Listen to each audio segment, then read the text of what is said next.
welcome back. Tonight, you're not just going to hear about history. You're going to be history. Not a knight, not a scribe, not even a stable boy with aspirations. You are a court jester, a fool, a professional humiliation sponge in a 14th century backwater kingdom where jokes are mandatory and dignity is rationed by the spoonful. Forget gallant tournaments and merry banquets. This is the kind of court where the pigs sleep warmer than you do. Your breakfast fights back, and the only applause you get is when you fall, on purpose. And you will fall, often. The floor is wet, the nobles are bored, and your knees gave up last Thursday. Will you survive till sunset? Unclear. But the goat in your sleeping corner thinks otherwise, and he's usually right. Before we tumble into today's misfortunes, tap like if you've ever been tripped by your own shoe. Comment the last vegetable you were hit with. Bonus points if it was still edible. Now, dim the lights. Wrap yourself in something tattered and possibly damp. And, if possible, adopt a facial expression that says, "I'm fine," while your soul quietly exits stage left. Congratulations. You just woke up behind a pigsty. Your bells are jingling. The nobles are hungry. And you are the first course. You wake up to the sound of something wet, not water. That would be too kind. It's the slurp of a pig nosing through what's left of your dignity. You share a sleeping space with 3 hogs, 2 mice, and a bucket that might once have had a name. The floor is damp straw. The walls are wooden lies, and your blanket smells like old beer and broken promises. Congratulations, you survived another night. Barely. Your bed is a corner of the stable reserved for things considered technically alive. You count as one of those. For now, you try to stretch, but your left leg's asleep and your right leg is being used as a pillow by a goat with abandonment issues. Again, the bells on your cap jingle sarcastically. You are a jester, a fool, a walking punchline in tights that itch like betrayal. Your hat? It's red, yellow, and self-hatred, with a feather that droops harder than your self-esteem. You smell like shame, cabbage, and whatever the cook threw out yesterday. Hopefully soup, probably not. Outside, it's foggy, not the romantic kind. The kind that feels like wet cloth pressing against your eyeballs. Your boots, if they can still be called that, are frozen in place, hugging the muck like they've accepted your fate better than you have. You get up, you slip, you swear, silently, because last time you said it out loud, the stable boy told the priest, and the priest made you confess to a goat. You check your face in a puddle. Bad idea.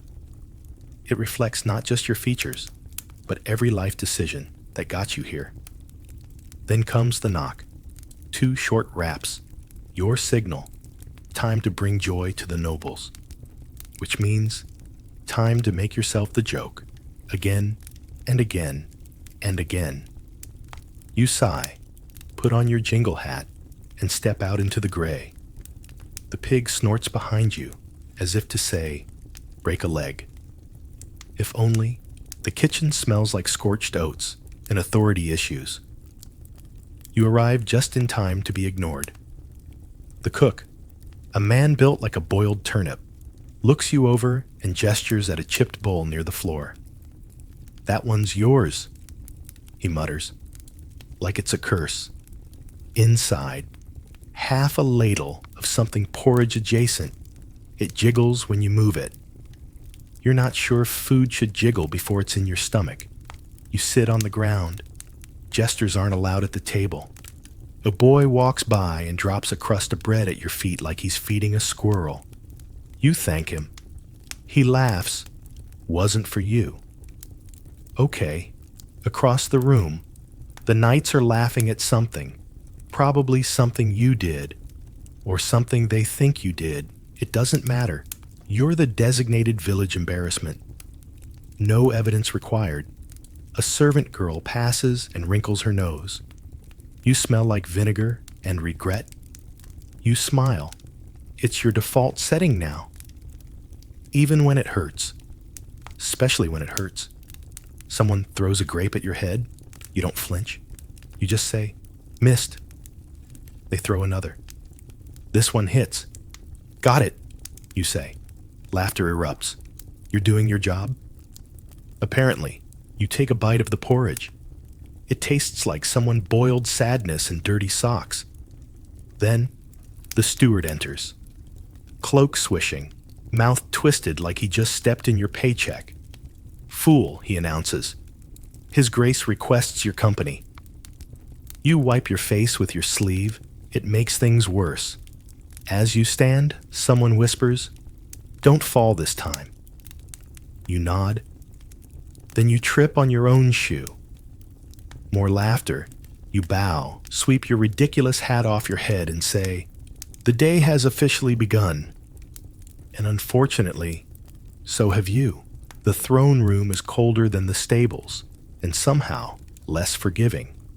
You stand in the center of polished stone, bells jangling, surrounded by men who've never worked a day without armor, and women who think humor is a symptom of illness. You do a deep bow. Too deep. Your hat falls off. Someone claps sarcastically. Progress. The king doesn't look at you. He just waves a hand and mutters, "Proceed," which means dance, clown. So you start with impressions. You do the steward's walk, tight, sniffy, like someone swallowed a ladder. Mild laughter. You mimic the cook's shouting. Bigger laugh. Then you attempt the drunken knight falls off horse while flirting with a nun routine. Classic, risky. You overcommit. You always overcommit. You leap, you twist, you fake a fall, and land hard flat on your back, loud enough to echo. The room goes silent. Then, laughter. Loud, echoing, ugly laughter. The kind that says, "We wouldn't save you if you choked." You lie there, staring up at a ceiling painted with saints, wondering what they think of your act. Probably not much. You stand up too fast and get dizzy. Smile anyway. That's your job. The queen leans over to the king. "Do another one," she whispers, like you're a wind-up toy. You pretend not to hear it, but you do. You always do. You juggle apples next. One is rotten. It bursts midair. Pulp hits a noble in the face. He laughs. You live. Then the king waves again. The performance is over. You bow. This time, you hold your hat. On the way out, the steward whispers, "Better than yesterday." You nod. Didn't cry this time. Barely. You are not invited to the feast. You are included, like a stain is included on a favorite shirt. You are tolerated. Decor. Distraction. The medieval equivalent of background music with low self-esteem. By the time you arrive, the nobles are already 2 goblets deep in bad decisions. The roast pig is glistening on the table like it's been lacquered with envy. Honey glazes drip down its sides. It looks better than you ever will. You shuffle into your designated corner, just behind the last harpist, near the rushes where a chamber pot was definitely spilled this morning. The steward sees you and nods. Barely. "Time to be amusing," he says, like it's your curse word. You smile. You always smile, even when your stomach is howling like a banshee stuck in a bread oven. Even when your feet are soaked and one of your bells fell off into the latrine and you still had to retrieve it because it's part of the costume. You take a deep breath. A mistake. The room smells like sweat, garlic, and expectations. Then you begin. A jig, of course, because if there's one thing this audience loves, it's watching someone struggle to look joyful while failing at balance and dignity. Your shoes squeak on the stone floor. You slip once, Catch yourself with a twirl. Accidental flare. They cheer. One knight shouts, "Do the pig voice again." You oblige, you oink, you squeal, you crawl across the floor with a snort so perfect. The cook peeks in from the hallway with genuine concern. More laughter. The Duke's daughter claps and throws a fig at your head. You catch it in your mouth. On instinct. Big cheer. Another fig follows. Then a pear. The third is a chicken bone. You don't catch that one. You wipe the grease off your cheek with the only clean part of your sleeve. Spoiler. It's not clean anymore. A nobleman stands and declares, "Let the fool recite poetry." You groan inside. Out loud you say, "But of course, my lord, would you like tragedy, romance, or bowel-related ecclesiastical commentary?" He chooses the last one. You drop into a deep mock-serious tone. There once was a bishop from Kent, whose sermons were fervently bent, but behind the big blessing, he was constantly pressing. For nature was never content. Laughter erupts. Even the queen snorts. The bishop, 10 feet away, is not laughing. He lifts his goblet, glares into it like it personally betrayed him, then hurls a soft pear in your direction. It hits you with all the force of passive aggression. You bow deeply, your nose bleeding fig juice. Then comes the interactive portion of your humiliation. The king's cousin, slurring and slouched, decides that chess is boring unless the board can squeak, which is where you come in. You lie down on the cold stone floor. They place fruits on you as pieces. Apples for pawns, pears for bishops, one angry crabapple for the queen. Every time someone says, "Check," someone slaps your ankle. Every time someone says, "Checkmate," someone slaps the other ankle. By the time the match ends, no one wins, no one knows the rules. Your legs are numb, and you've somehow eaten 3 of the pawns just to cope. Then mercifully lunch ends. The nobles wipe their mouths with embroidered cloths that cost more than your yearly pay. The wine flows, the laughter fades, and you remain. Someone tosses a bowl toward your feet. Your turn, Jester. Inside, a fist-sized chunk of bread, hard enough to serve as both meal and blunt weapon, and something green floating in a puddle of watery cabbage soup, or maybe cabbage water flavored with soup. You sit behind the table legs, slurping quietly. A passing servant mistakes you for a stain on the wall. The jester hat jingles. Your stomach growls in rhythm. A goat walks by and doesn't even look at you. This is your break, and it lasts 4 minutes because someone just shouted, "Bring him back. I want to see him trip again." You take one last sip of broth. You put your hat back on. You smile. Again. And you get up to serve the next course. Yourself. You're crouched near the fireplace, trying to coax warmth from embers and emotional exhaustion, when the steward calls out, "The fool, you've been summoned to court." You look up. You haven't committed a crime? Well, not unless bad posture and chronic underachievement count. Turns out, they do. The nobles are bored, a dangerous condition in rich people. When they run out of wild boar and gossip, they invent justice. And you are today's entertainment disguised as a defendant. You're escorted to the courtroom, a hastily rearranged banquet hall. The king now sits on a raised dais behind a table draped in red velvet and arrogance. A ladle acts as his gavel. His crown is slightly askew, which makes him look merciful. He isn't. To his right, the queen, jury of one, eating grapes, judging silently, beautiful, but in that sharp way that makes you feel like a mistake in her line of sight. To the left, the 6-year-old prince, wielding a toy sword and a scroll. Today, he's the prosecutor. You are the defendant. You do not get a lawyer, you get a feathered hat and a bruise on your knee. The court clerk, also the king's barber, announces the charges. The accused stands trial for offending noble eyes with an unfortunate face, speaking out of turn with jokes unworthy of their station, causing uncontrolled laughter in the presence of soup, and for dancing like a man possessed by eels. You bow deeply. My lords and ladies, the fool pleads, stylishly guilty. The queen chuckles. The king frowns.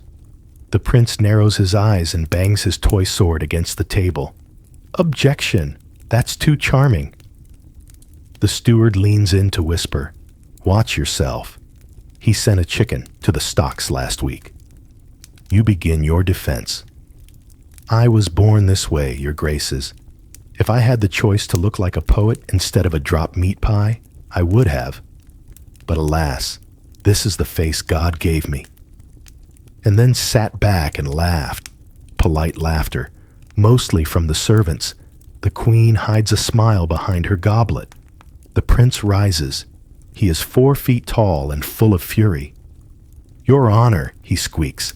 This jester mocked me. He made fun of my sword grip.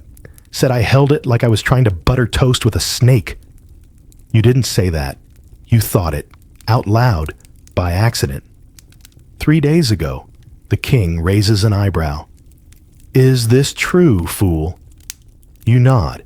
My liege, I only meant to educate and amuse and survive. They deliberate for 10 seconds. The queen is already bored. The king is picking at his ear. The prince is poking the tapestry with his sword. Verdict. Guilty on all counts. Punishment, comedic execution. No, they're not going to kill you. That would end the fun too soon.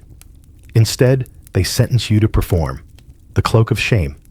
They drape a tapestry around your shoulders. On it, a sad face, a cartoonishly large one. The donkey of dishonor. Not an actual donkey. A barrel with legs and a horse's head drawn on the front. You straddle it like pride never existed. The dance of condemnation. A spinning routine. Fast, faster.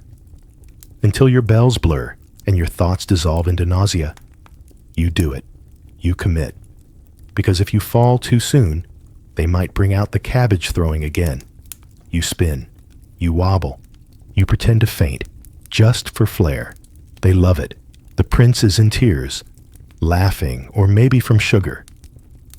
The queen claps with one hand, the other still nursing her wine.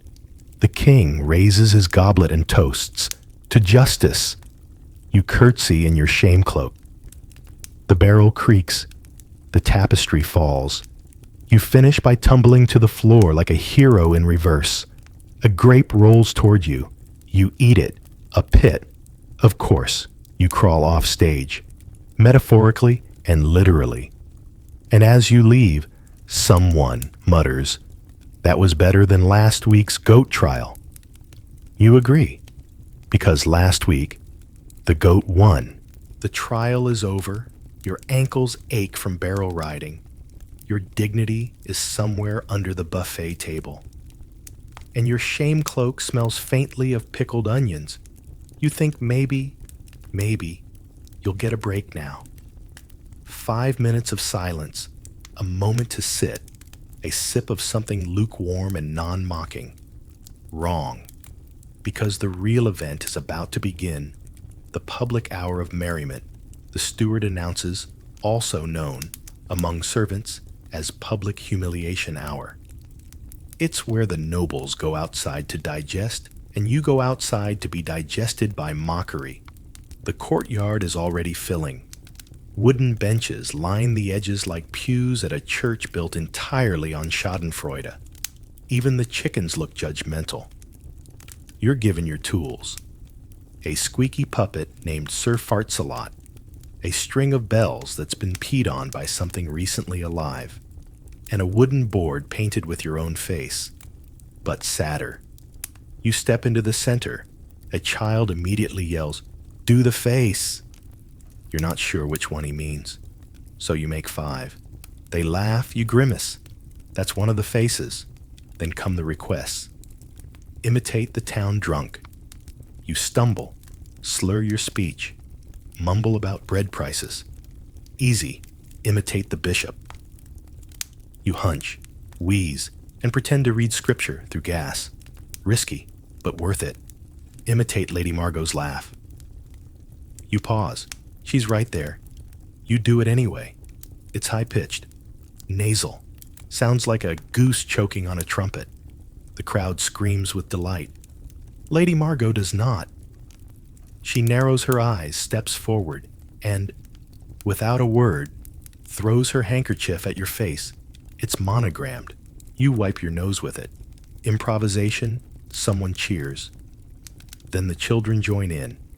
They surround you like a pack of tiny wolves armed with vegetables and no empathy.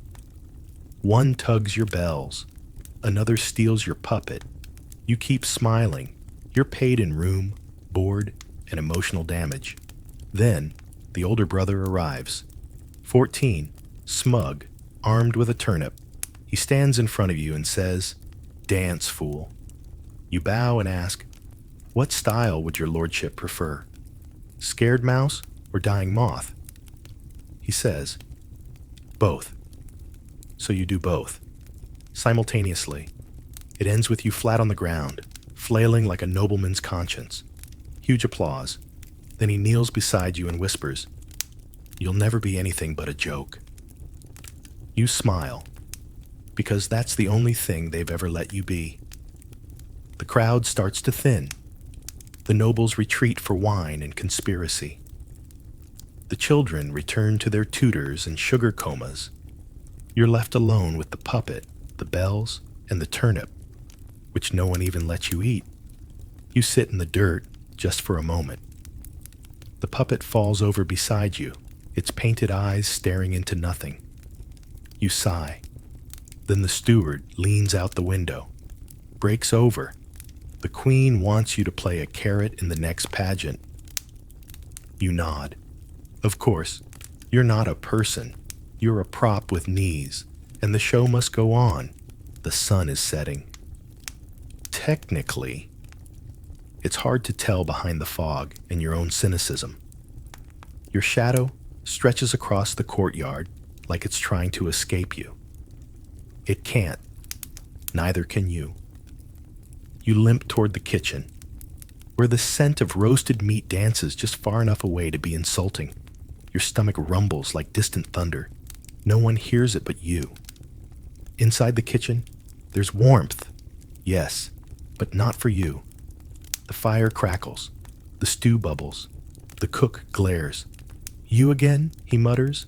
You nod. That's usually safest. He gestures toward a wooden bowl on a shelf just above the dog dish. You reach up and grab it. It's light. Inside, 3 peas. One of them looks suspiciously like a beetle in disguise. Next to it, a crust of bread, so stale it could be used in castle defense. You take a bite anyway. It fights back. You glance longingly at the roasted bird spinning above the hearth, golden skin, glazed with honey, stuffed with something aromatic and unjust. The cook notices, "Not for jesters," he says flatly without even turning around. "That's for people who are born right." You chew in silence. The bread cuts your gums slightly. You swallow the beetle pea. Maybe it's protein. Maybe it's punishment. Probably both. You sit on a crate. A rat crawls over your foot and doesn't even acknowledge you. Even the vermin have moved on. In the corner, a servant girl peeks in and offers you a wink. You smile. She wasn't winking. She had something in her eye. You go outside to eat the rest of your meal under the open sky, which feels more like a judgmental ceiling. The wind picks up. It carries the sound of laughter from the great hall. Rich, full-bellied, wine-drenched laughter. They're reenacting the bishop poem. Without you, they've memorized your lines, your rhythm, your humiliation. You were the opening act. Now you're not even needed to mock yourself. You finish your dinner with a sigh, which is to say, you lick the inside of the bowl, just in case flavor was hiding in the corners. Nothing. Then you curl up in your usual sleeping spot, behind the pigsty, between the stacked firewood and the regret. The ground is hard, the night is colder than honesty, and the only thing on the menu now is sleep. If you're lucky, but you won't be, because the rats haven't had their dinner yet. You don't sleep in a bed. Beds are for knights, nobles, and people whose names someone remembers when they leave a room. You sleep in what was once a woodshed. Now it's a fool's tomb with a leaky roof. The straw is damp, always damp, like it's been crying since autumn and hasn't stopped. You lie on your side to avoid the worst of the rot, a losing battle. Everything here is moist in the way that suggests mold with ambition. You use your cloak as a blanket. It smells like the kitchen floor, and something beneath it wriggles. You do not investigate. The rats are here already, 3 of them tonight. You've named them.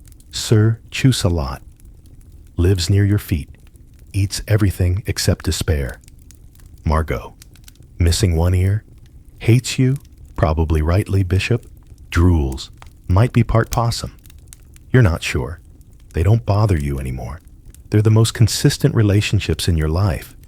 You curl into yourself, arms around knees, trying to hold the heat in. Your bones creak like old furniture. Your joints mutter complaints you can't afford to listen to. Outside, the wind howls like someone trying to remember your name and failing. Inside, someone coughs, not you. Someone on the other side of the shed wall. The cough doesn't stop. It rattles. It wheezes. It gurgles at the end like something's unspooling. No one checks. You roll over, pretending not to hear it. You've learned not to care too loudly. Your hat, soaked from the day's sweat and shame, lies beside you like a dog that's forgotten how to love. You close your eyes. You try to dream, but dreams don't visit fools, not without payment. And you've spent every ounce of hope buying time in a world that rents dignity by the hour. Margot crawls across your chest. You don't move. Let her. At least someone still knows you're here. You're not asleep. But you're not awake either. You're trapped in the gray space where hope goes to die. Your body lies on that damp straw, but your mind is somewhere else. Somewhere you haven't been since you were a child, and someone read you a bedtime story. You try to recall what a pleasant thought feels like.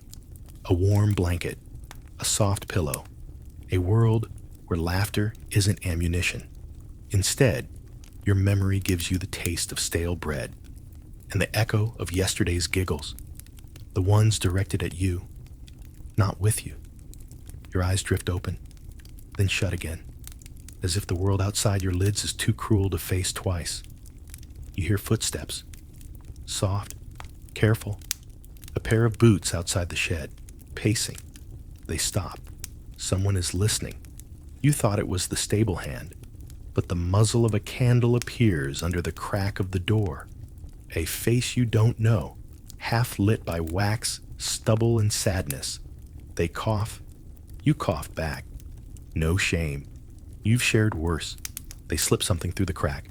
A loaf, small, rubbery, but a loaf. Your heart stutters. Your stomach screams. Miracle. Your face betrays you. They see. They back away. No words, just a nod. They close the door. You hold the loaf like it's a newborn. It smells like possibility, like kindness. But kindness is dangerous. You break off a piece. Taste, yeast, and mercy. Tears, not yours. You press the loaf to your cheek. It's warmer than your blanket. Warmer than any memory you have. You curl around it, half hoping it will protect you. Maybe you'll dream of bread fields, of kitchens overflowing, of a life where your name means something, but you don't. Dreams are off limits. Not here, not now. You swallow the last crumb, and with it, your last glimpse of hope. You lie back. The rats settle on you as if you're a tree trunk. You close your eyes. You will wake, because sleep is only a pause in the performance, and the show must go on. Tomorrow, you'll rise again. Shake off the crumbs. Put on your bells, and let them laugh, because you survive. Barely, but you survive. Morning arrives like a thief, not with a bang, just a slow creep of cold air across your face, the crunch of frost in your joints, and the soft jingle of your own damn bells as you roll onto your side. You survived the night. Again, congratulations. No one claps. Even the rats are unimpressed. You sit up. Every part of you protests like a badly organized rebellion, painful, loud, and ultimately pointless. Your knees refuse to cooperate. Your back has become a permanent question mark. You check the loaf. Gone. Eaten? Imagined? Maybe. The courtyard is quiet, save for the occasional grunt of a stable hand and the flapping of laundry too proud to admit its rags. You stand slowly, as if the ground might change its mind and let you stay down. Then you hear it. Laughter, not cruel this time, not pointed, but real, full-throated, warm. You follow the sound, not because it calls to you, but because it reminds you that someone is still human this morning. You turn the corner and see a group of children in the grass. They're kicking around a bundled rag that someone painted a smile on. One of them wears a paper hat shaped like yours, bells made from spoons. They're playing you, the fool game. You watch as they take turns falling over dramatically, mimicking your flails, your stumbles, your jokes. One kid nails your bishop impression so well the others fall over laughing. You don't know whether to be proud or afraid, because now you're not even necessary to mock yourself. You've been outsourced to children for free. You walk away before they see you, before they realize the joke is still alive. Back in the shadows of the corridor, you pass by a tapestry. You stop, look, knights, kings, saints, martyrs, no jesters, no fools. You were never meant to be remembered, only repeated. You sit in silence for a while, listening, not to birds, not to bells, but to the echo of your own laughter, still hanging in the stones of this place, replayed by memory, not by choice. It doesn't belong to you anymore. It belongs to them. The sun sets like a dying candle, slow, quiet, and slightly damp. You don't eat dinner. You don't ask why. You don't even notice, because hunger is no longer an event. It's background noise, like the cold or the silence after people laugh and forget who you were imitating. You return to your shed, your loyal rectangle of straw, your throne of splinters. Tonight, you don't change out of your costume. There's no point. You lie down as you are, half performer, half man, and entirely exhausted. The bells on your hat rest on your cheek, cool and indifferent. They don't jingle anymore, not unless you move, and you don't. You stare at the beams above you. Once, you imagined carving your name into one, leaving proof, a mark. Now, you're not even sure you remember how to spell it. You listen for the rats. They're quiet tonight. Maybe even they've grown tired of the act.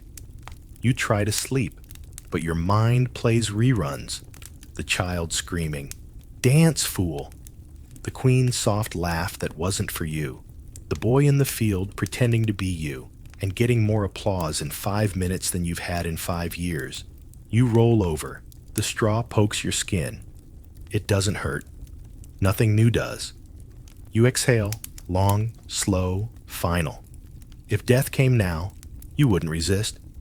You'd just ask if it wanted a joke first, but death doesn't come. Only sleep, if you can call it that. a foggy, numb, gray sleep, where even dreams are worn thin with use. You fade, not with drama, not with music, just a man in a shed, wearing a hat no one wants to inherit. You were not a knight, not a hero, not even a villain in a story worth retelling. You were the silence between the noble speeches, the joke before the war, the pause before the crown falls. And tomorrow they'll wake you, paint your face, and laugh like they've never met you. Because they haven't. Not really.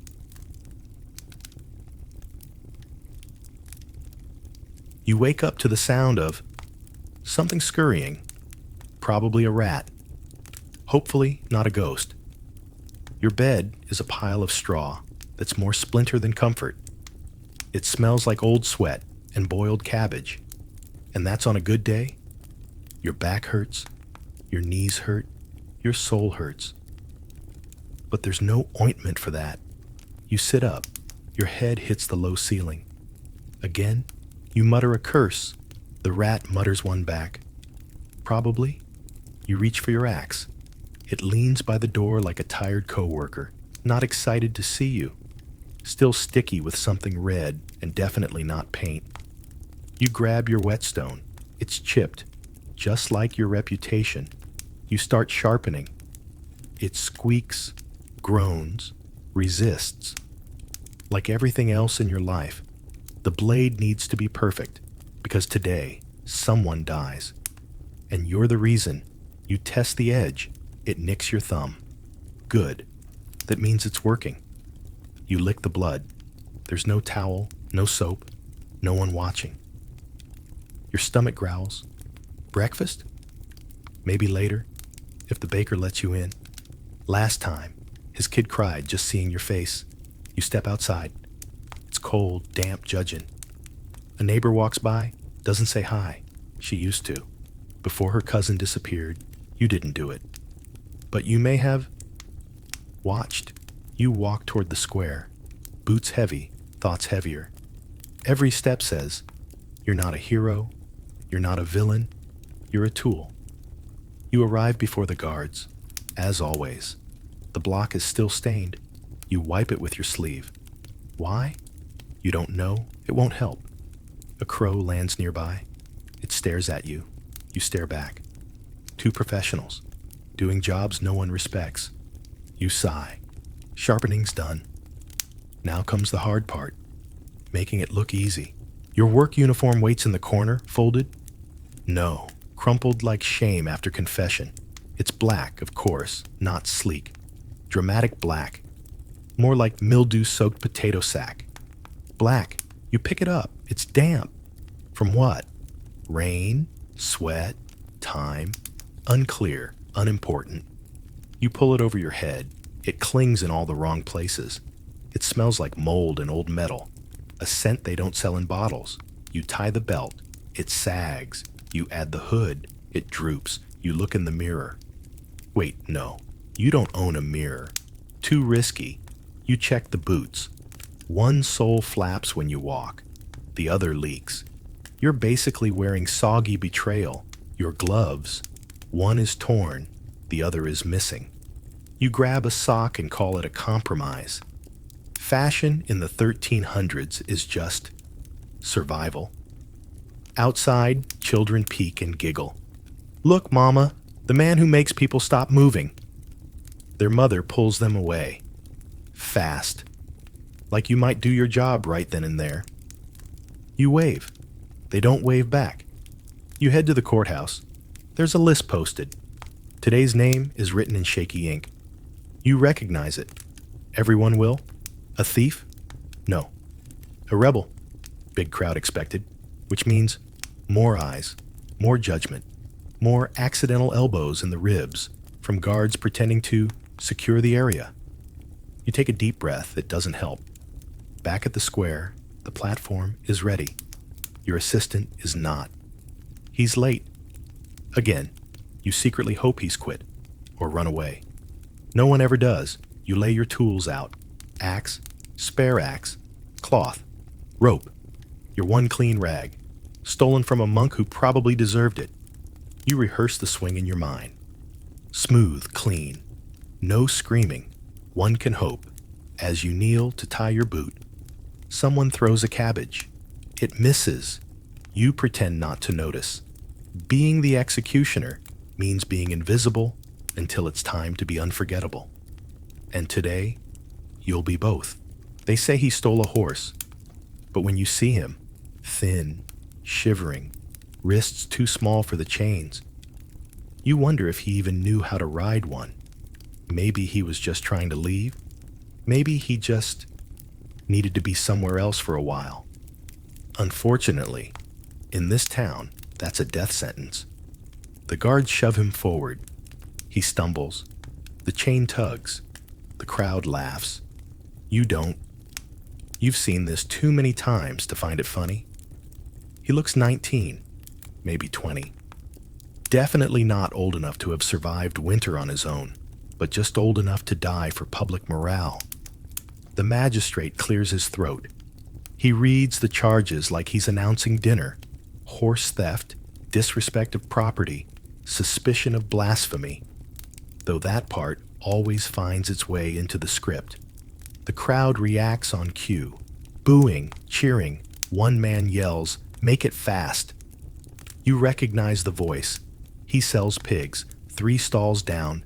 You sharpen your axe with one of his bones in mind. Your cue comes. The square quiets. The wind changes. You step forward. The axe is heavy in your hands, like it knows what's coming and doesn't approve. You try not to make eye contact. You fail. He's staring at you, not in anger, not in fear, in understanding. And that's worse, because he sees you not as death, but as a man in a costume, someone just doing a job, someone trapped. You hate when they see you like that. You prefer the screams, the curses, even the spitting. That's easier to forget. You take your position behind the block. The boy kneels. His neck is thin, too thin. You adjust your grip. The handle creaks. Your fingers ache. You raise the axe. For a moment, time stretches like bad cheese. Long, sticky, and full of regrets. You hesitate, just slightly, just long enough for the wind to whisper, "Why?" Then you swing. Thud. The blade lands but not clean. Of course not. The first swing never is. Not with these bones. Not with these thoughts in your head. There's a wet crack. The crowd gasps. You lift the axe again. This time, you don't think. You just cut. It's done. You step back. Blood trickles down the platform. A rooster nearby crows, as if to mark the moment. You wonder if it knows what just happened. Probably not. But the children in the front row do. They cheer. One of them mimics your swing, grinning.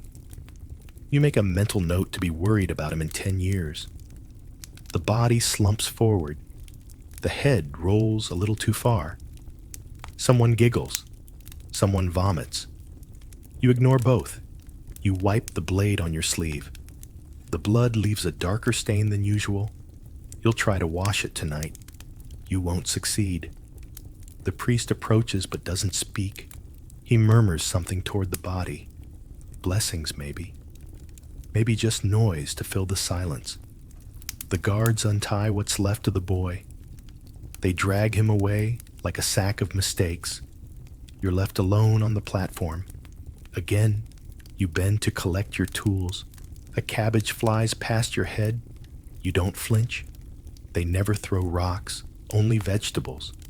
Maybe they still want to believe they're better than you. You know better. You look at the crowd. Some leave quickly, like they weren't there at all. Some linger, hoping for an encore. No one looks at you, except one girl, maybe 12, holding her mother's hand. She mouths something. You can't tell if it's why or you. Either way, you nod. You drag a bucket of water up from behind the stage. It's murky. It smells like iron. You splash it across the platform. Blood washes down. in slow, syrupy streams. It never really goes away. Neither does the guilt. But at least you got through the morning. And that's all anyone expects of you. You'd think the job ends after the axe falls. It doesn't. Heads roll, crowds cheer. But when they leave, someone has to deal with things. That someone is you. Congratulations. You're not just the blade, you're also the janitor. The blood is still warm. Not metaphorically. Literally. It's soaking through the boards, into your boots.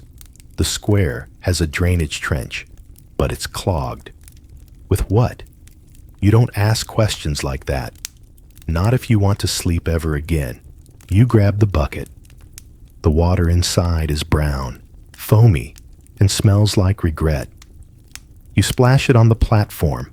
It hisses when it hits the blood. Or maybe that's just the noise in your head. You scrub with a rag. It used to be white. Now it's more philosophical. Your fingers cramp. The blood gets under your nails. You stopped trying to keep them clean weeks ago. At some point, a tooth rolls out of a crack. You pick it up, put it in your pocket. Why? You don't know. Maybe guilt needs souvenirs. A man walks by, eating a meat pie. He wrinkles his nose at you, like you're the gross part of this scene. You wave. He hurries off. A noblewoman passes next. She covers her child's eyes. You wonder if she covered them during the execution. Spoiler, she didn't. You move on to the basket. It's still there, still holding the head, still staring. You tilt it slightly, so the eyes don't face you. They always find a way back. Heads are like that. You dump the contents into a sack. It squelches. You tie it shut. 1 knot. 2 knots. Just to be sure. You carry the sack to the pit behind the wall, the official burial site. It's more of a ditch, shallow, smells like iron and failure. You toss the sack in. It lands with a thunk that echoes in places you don't want to think about. You cover it with dirt. Loose, dry, uninterested dirt. The kind that won't hold a secret for long. You head back to the square. You mop again. The handle's splintered. You get a fresh cut on your palm. Add it to the collection. Your stomach growls. Lunch is technically soon, but you know how this goes. By the time you're done cleaning, everything warm is gone. You'll get the cold end of a barley loaf, if you're lucky. If not, boiled turnip skin and silence. A guard walks by. You missed a spot. He jokes. You don't reply. Because one day, you'll be the last face he sees. And that's not a threat. It's just logistics. A fly lands on your cheek. You swat it. It lands on your mop. Then on the block. You both work here now. Someone coughs behind you. It's the assistant. Late. Again, he offers you a piece of cheese. It's gray. You accept it anyway. Because there are 2 rules in this job. Don't waste food. Never trust a quiet day. You chew in silence. It squeaks. You don't ask why. You finish the cleaning. It's still stained. It always will be. You pack up the tools. Wrap the blades in cloth. Place everything into the box. You close it with a dull clunk. It sounds too much like a coffin. The square is empty now. Just you, the birds, and the stain that refuses to die. You sit down on the edge of the stage, and for a moment, you just breathe. Then someone screams behind you. You sigh. Not again. Lunch is technically served. Technically, what you get isn't food so much as a suggestion that food once existed nearby. A cracked wooden bowl. Inside, barley gruel, gray, lumpy, steaming slightly, like it's trying to leave its own body. You stir it with a piece of stale bread. The bread cracks, not breaks, cracks. like old roof tiles, like your patience. You sit alone, as usual, not on a bench.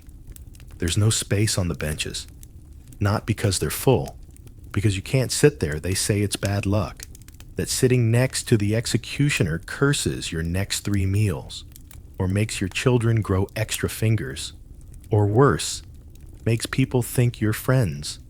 So, you eat behind the chicken coop. It smells like ammonia and betrayal. The chickens judge you. You judge them back. Across the yard, the guards eat roasted pork. One of them waves a leg at you, not to share, just to show off. You nod. You'll remember that, not today, but someday, when your blade slips. Accidentally, of course. You chew the gruel. It sticks to your teeth. You swallow. It sticks to your regrets. You think about adding salt. Then remember, salt costs money, and you're paid in copper and contempt. You reach for your mug. It's filled with small beer, which is just water that got bored and tried to become alcohol, but gave up halfway. You sip. It tastes like warm bread. Tears. Someone sits down nearby. You freeze. No one ever sits near you. You turn your head slowly, like prey. It's a stray dog. You relax. The dog looks at you. You look at the dog. You both have blood under your nails. You both smell like wet despair. You both chew slowly, like survival is optional. You slide your bread crust toward it. It sniffs, then walks away. Even the dog has standards. You try to enjoy the quiet, then someone ruins it. A kid runs by, laughing. He's wearing a black hood made of rags. He swings a stick and yells, "Off with your head!" The crowd of children behind him cheers. You sigh. You've become a playground game. You used to be feared. Now you're entertainment. The assistant shows up. Late again? He tosses you a carrot. It's limp, bent, looks like it's been stepped on. Twice. You eat it anyway, because pride doesn't fill your stomach. The baker walks by with a basket. You wave. He doesn't wave back, but he doesn't spit either. That's progress. You finish your lunch. Your stomach doesn't thank you. It simply stops screaming, which is the closest you get to satisfaction these days. You wipe your hands on your robe. Bad idea. Now they smell like blood, turnip, and mildew. You don't bother fixing it. You stand. The sun is higher now. The square is filling again. Not for executions this time, just for market. But you know, every time someone glances your way, every time they take the long way around your shadow, they remember and they pretend they don't. You are the man who eats alone, who swings alone, who walks home covered in silence and bits of other people's lives. But for now, there's still work to do, and you're late to your own nightmare. You return from lunch to find a letter nailed to your door. That's never a good sign. No one writes the executioner to say thank you. There's no wax seal, no address, just your name. Misspelled, scratched, bleeding ink, like it regrets being written. You pry it loose, the nail splits the paper. You pretend that's what ruined it. You open it with your thumbnail bleeds. Naturally, inside, one page, crude handwriting. Smells like old grief. It reads, "I saw you kill my brother. He wasn't perfect, but neither are you. I hope you dream of his face. I hope your hands never stop shaking. I hope your axe rusts in your sleep." At the bottom, a fingerprint. Probably blood. Definitely personal. You fold the letter slowly. You've received worse. Once, someone mailed you a dead rat. Once, a toe. You kept that one.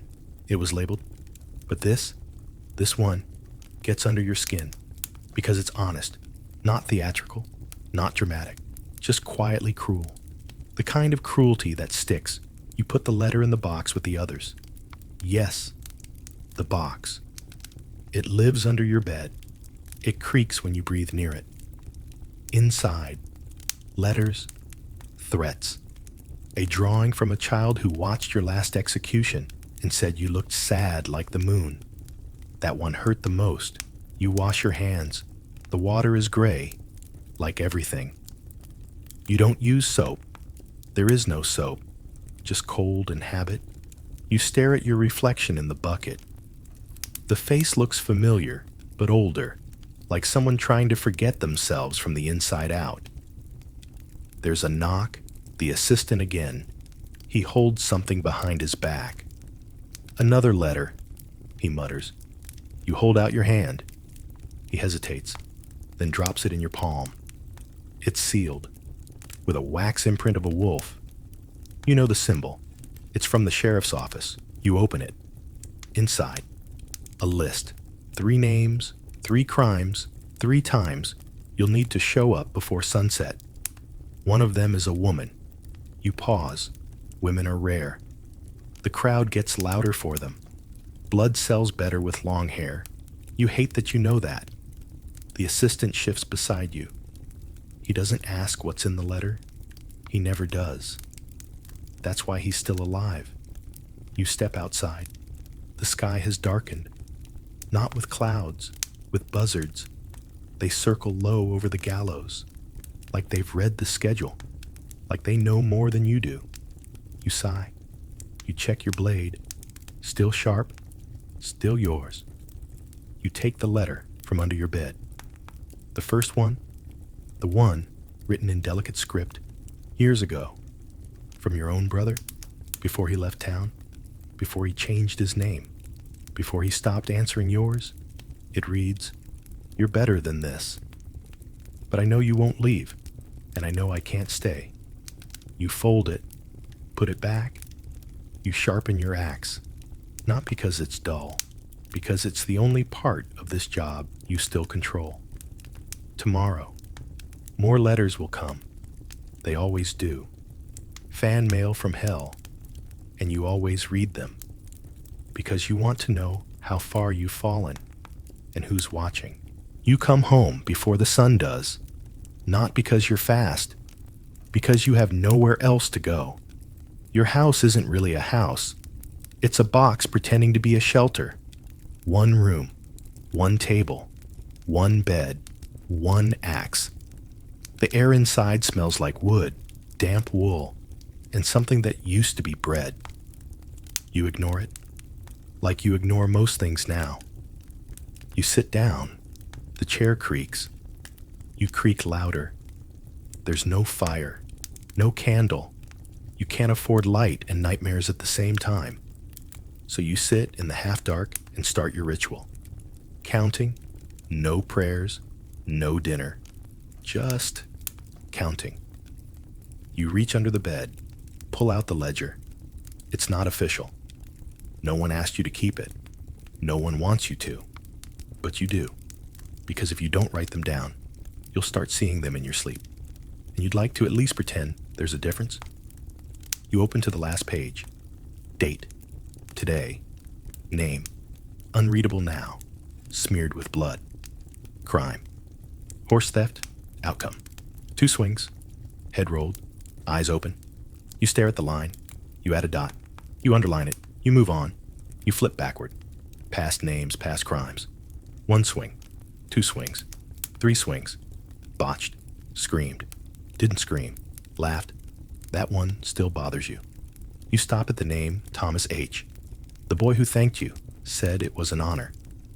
Like you were a priest or a friend. He even smiled. You didn't sleep for 3 days. Next page. Agnes R. Accused of poison. Pregnant. The crowd threw stones. You did your job. You had to do your job. But sometimes, when it rains, you swear you hear her voice in the thunder. You put the ledger down. Your hands are shaking. You tell yourself it's just the cold. You know it's not. You look around the room. There's a lump under the blanket. You lift it. It's your second pair of clothes. Still damp. Still dirty. You smell them. Why? You don't know. Maybe to prove to yourself that you're still capable of disgust? You are. You pull off your boots. Your socks are stiff. Your feet are blistered. One toe is questionable. You rub it. It resents you. You lie back on the bed. Your axe rests beside you, close, like a pet, or a weaponized conscience. You run a finger along its edge. Still sharp. Good. Your eyes adjust to the dark. You see the rafters. You've thought about carving something there. Your name, a date, anything to prove you existed, but you never do. Because maybe you don't want to be remembered as this. You close your eyes, but you don't sleep. You wait. For what? A scream? A knock? Forgiveness? None of those ever come. Instead, you whisper the names, one by one. All the ones you still remember. That's your real inventory. Not the tally, not the crimes. Just the faces that never fade. And just as you're about to drift off, you hear it. The knock. 3 soft raps. No one knocks at your door. Not unless they have something horrible to say. You sit up. You reach for the axe. Of course, because even when you're not working, you are. You open the door. No one's there. Just the wind. And a half-eaten apple on the step. You don't remember owning an apple, or a neighbor generous enough to give one. You step outside. The sun is melting behind the rooftops, dragging the village into that strange in-between light. Not quite night, but too late to hope for kindness. You walk, no purpose, no direction. You just need to move your legs so your thoughts don't catch up. A child sees you coming. He grabs his sister's hand. She stares too long. He pulls her behind a wagon. They don't say hello. They never do. Once, years ago, a boy did wave. You waved back. The next day, his mother threw a dead chicken at your door. It was a warning. You ate it anyway. You pass the blacksmith. He nods. Barely. You used to drink with him before he stopped inviting you. Before his apprentice was accused of heresy. Before you were the one sharpening your blade outside his forge at dawn. He doesn't look you in the eye now. You don't blame him. You wouldn't look at you either. The baker's boy runs past. He bumps your arm, then freezes. You turn your head. He looks like he just punched God. "I'm sorry, sir," he whispers. You nod. He runs. You keep walking. You stop at the well. Not because you're thirsty, just because no one else is there. You sit on the stone edge. The rope creaks softly in the breeze. You imagine dropping a message down there. A confession, a goodbye, a scream, but the well never answers. Much like everyone else, you see a couple in the distance. She laughs. He wraps his arm around her. They don't see you. Good. You're the kind of person who ruins laughter by proximity. You head home as the bells toll. Each chime sounds like a countdown. To what? You're not sure? Maybe the next name, maybe the last. At your door, you pause.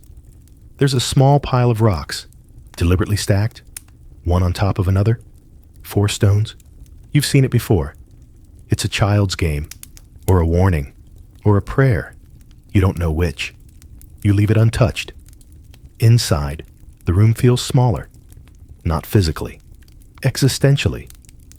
You sit on the bed. You don't undress. There's no one to impress. No one to rest for. You think of your nephew. He used to ask you to show him the axe, called it shiny. You told him it wasn't a toy. Now he doesn't visit. His parents said your presence was bad for his soul. You agree. You glance at the ceiling again. Still no carvings.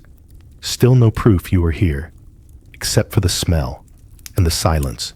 You lie down. The mattress exhales. Mildew.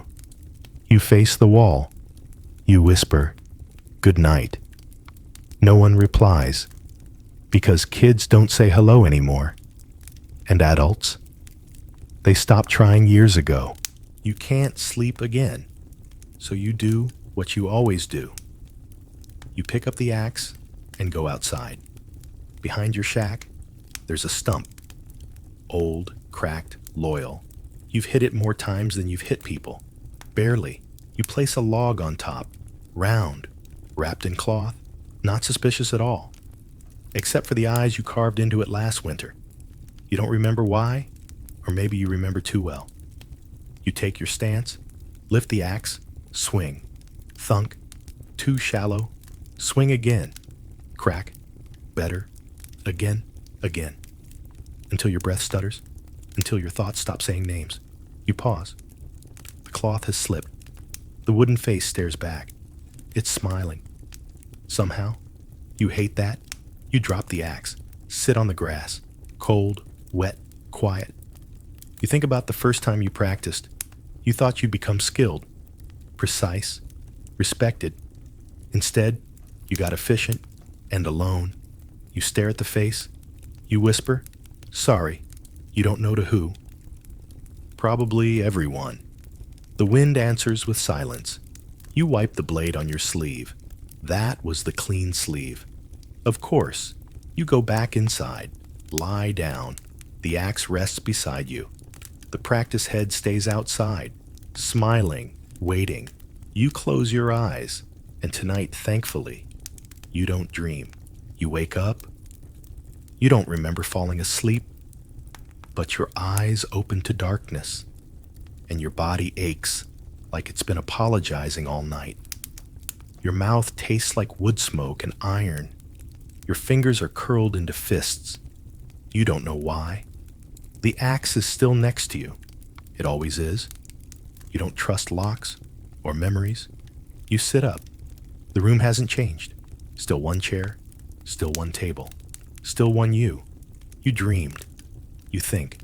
Something soft. A field, maybe. A name someone used to call you. But the dream's gone now, and in its place, the weight, the familiar kind, heavy, wordless, permanent. You reach under the bed, pull out the ledger, open to the last page. Today's name is still there, still bleeding through the paper. You press your hand against it. It doesn't answer. Of course not. You close the book, put it back. You tell yourself you'll stop keeping it. You won't. Outside, the wind howls. The wood creaks like it wants to leave. You lie back down, not to sleep, just to wait for the morning to forget you again.